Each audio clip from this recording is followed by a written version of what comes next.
죽기까지 사랑하신 주, 그보다 더 큰 사랑 없네. 내가 너희들에게 새 계명을 주노니 나 너희들을 사랑하듯 서로 사랑하라. 죽기까지 사랑하신 주, 그보다 더 큰 사랑 없네.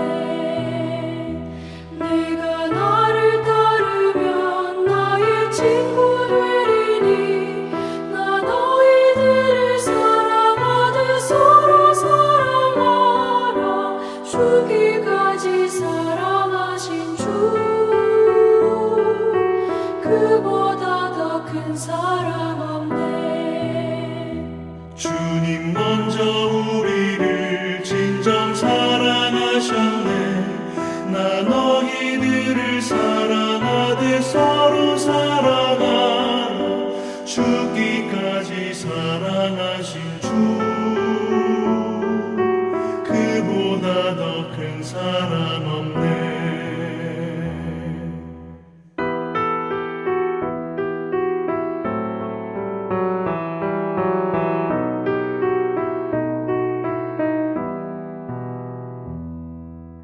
죽기까지 사랑하신 주, 그보다 더 큰 사랑 없네. 내가 사랑함으로 나의 계명 지키라. 나 너희들을 사랑하듯 서로 사랑하라. 죽기까지 사랑하신 주, 그보다 더 큰 사랑 없네. 너희 행함 인하여 제자 됨을 알리라.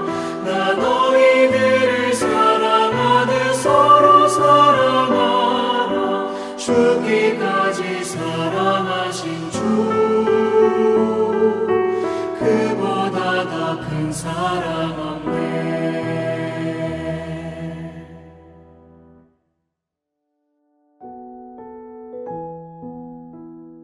하늘에 계신 우리 아버지, 아버지의 이름을 거룩하게 하시며 아버지의 나라가 오게 하시며 아버지의 뜻이 하늘에서와 같이 땅에서도 이루어지게 하소서. 오늘 우리에게 일용할 양식을 주시고 우리가 우리에게 잘못한 사람을 용서하여 준 것 같이 우리 죄를 용서하여 주시고 우리를 시험에 빠지지 않게 하시고 악에서 구하소서. 나라와 권능과 영광이 영원히 아버지의 것입니다. 아멘.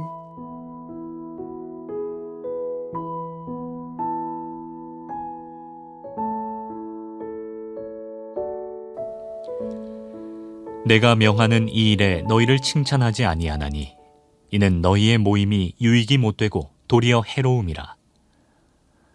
먼저 너희가 교회에 모일 때 너희 중에 분쟁이 있다 함을 듣고 어느 정도 믿거니와 너희 중에 파당이 있어야 너희 중에 옳다 인정함을 받은 자들이 나타나게 되리라. 그런즉 너희가 함께 모여서 주의 만찬을 먹을 수 없으니 이는 먹을 때 각각 자기의 만찬을 먼저 갖다 먹으므로 어떤 사람은 시장하고 어떤 사람은 취함이라. 너희가 먹고 마실 집이 없느냐? 너희가 하나님의 교회를 업신여기고 빈궁한 자들을 부끄럽게 하느냐? 내가 너희에게 무슨 말을 하랴? 너희를 칭찬하랴? 이것으로 칭찬하지 않노라. 내가 너희에게 전한 것은 주께 받은 것이니 곧 주 예수께서 잡히시던 밤에 떡을 가시사 축사하시고 떼어 이르시되 이것은 너희를 위하는 내 몸이니 이것을 행하여 나를 기념하라 하시고 식후에 또한 그와 같이 잔을 가지시고 이르시되 이 잔은 내 피로 세운 새 언약이니 이것을 행하여 마실 때마다 나를 기념하라 하셨으니 너희가 이 떡을 먹으며 이 잔을 마실 때마다 주의 죽으심을 그가 오실 때까지 전하는 것이니라.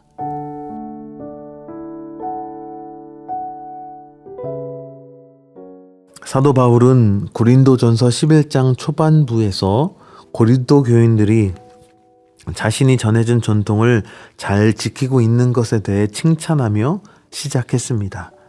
그러나 오늘 본문인 17절에 들어서면서 그 어조는 급격히 바뀝니다. 바울은 내가 명하는 이 일에 너희를 칭찬하지 아니하나니 라고 단호하게 말합니다.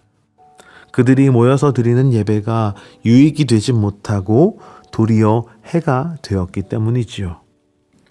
교회가 모인다는 것은 생명을 살리고 은혜를 나누는 일이어야 하는데 고린도 교회의 모임은 오히려 성도의 교제를 파괴하고 상처를 주고 있었습니다. 도대체 그들의 예배와 모임 속에 어떤 문제가 있었던 것일까요?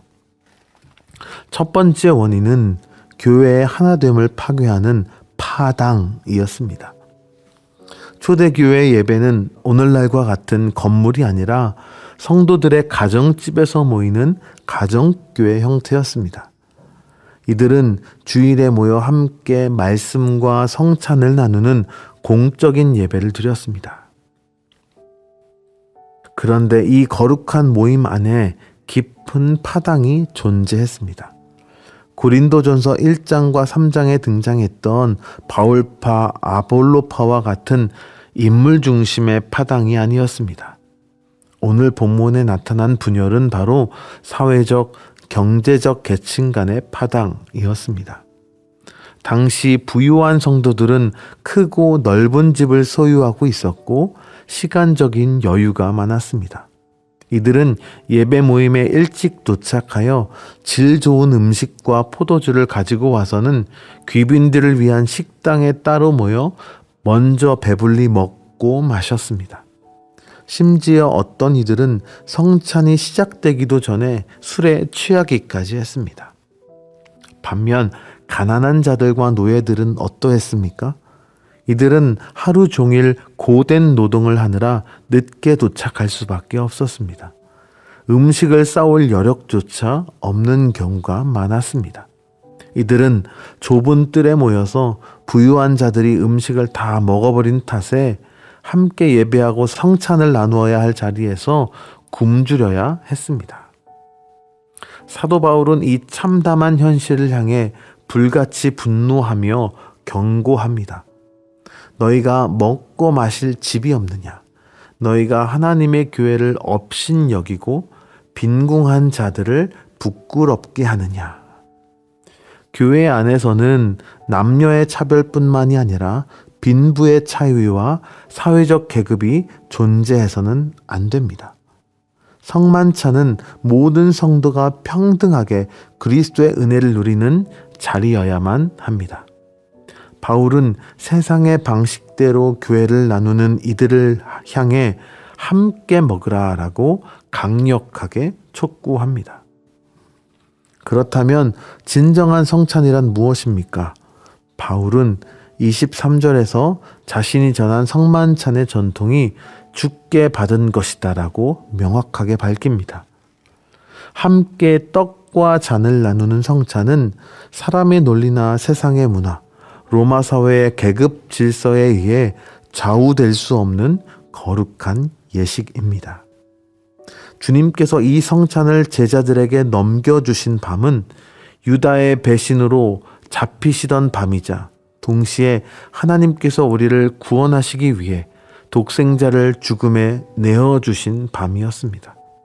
그 밤에 예수님은 떡을 떼시며 이것은 너희를 위하는 내 몸이라 말씀하십니다. 단단한 떡이 부서져야 우리의 양식이 되듯 주님의 몸이 십자가에서 온전히 찢겨져야만 우리가 생명을 얻을 수 있음을 아셨기 때문입니다. 잔을 주실 때에도 이 잔은 내 피로 세운 새 언약이라고 말씀하셨습니다. 우리의 어떠한 공로나 자격 때문이 아니라 오직 예수 그리스도께서 십자가에서 흘리신 흠없는 보혈로 우리의 죄를 씻고 구원하시겠다는 위대한 약속을 맺어 주신 것입니다. 이처럼 우리가 나누는 떡과 잔에는 나를 대신하여 찢기시고 피 흘리신 예수 그리스도의 숭고한 대속의 희생이 고스란히 담겨 있습니다. 그러므로 우리는 성찬을 대할 때마다 십자가의 은혜를 기념해야 합니다. 성경에서 말하는 기념이란 단순히 과거의 사건을 머릿속으로 떠올리는 것을 의미하지 않습니다. 과거의 십자가에서 자신을 내어주신 예수 그리스도의 희생이 오늘 나에게 효력을 발생하게 하는 현재화의 사건인 것입니다. 예수님의 죽으심은 2000년 전 과거의 일이 아니라 오늘 우리의 일이며 나를 살리시는 현재의 은혜입니다. 우리가 성찬에서 한 떡을 나누어 먹은 것은 십자가의 희생 덕분에 우리가 한 몸이 되었음을 확인하는 시간입니다.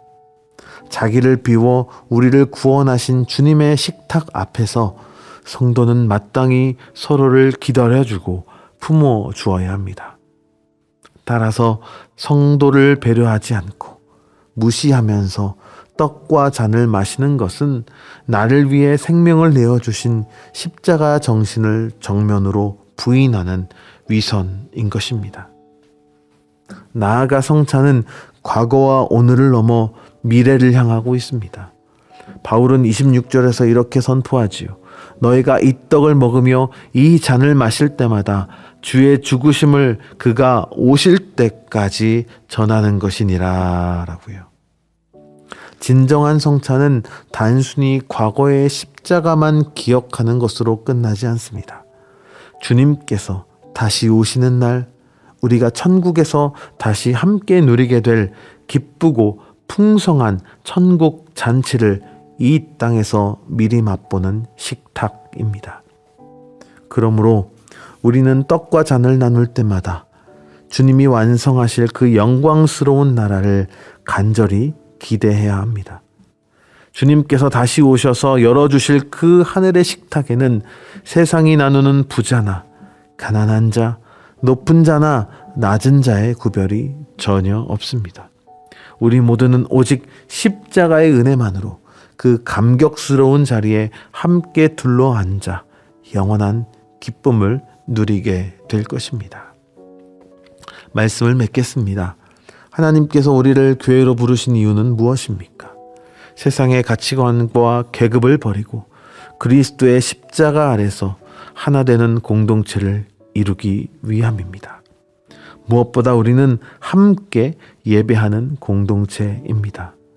부유함이나 지위로 형제를 부끄럽게 하는 것이 아니라 나의 것을 나누고 연약한 자를 기다려주며 함께 떡을 떼는 사랑의 공동체가 되어야 합니다.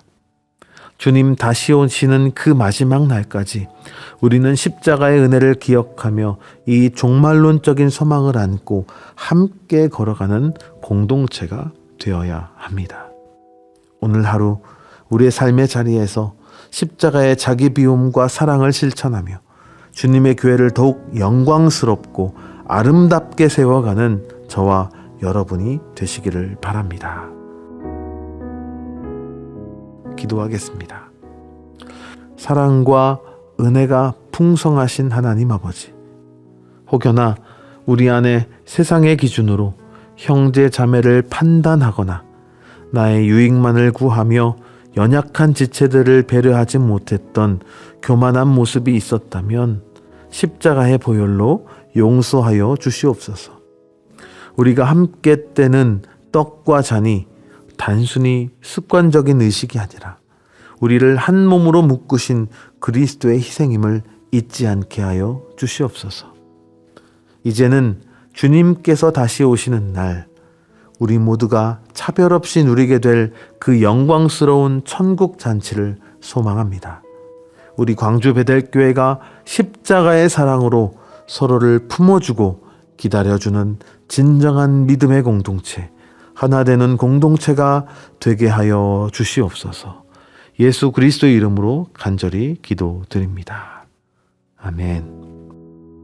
계속해서 오늘 주신 말씀에 따른 더 깊은 묵상과 기도를 이어가시기 바랍니다.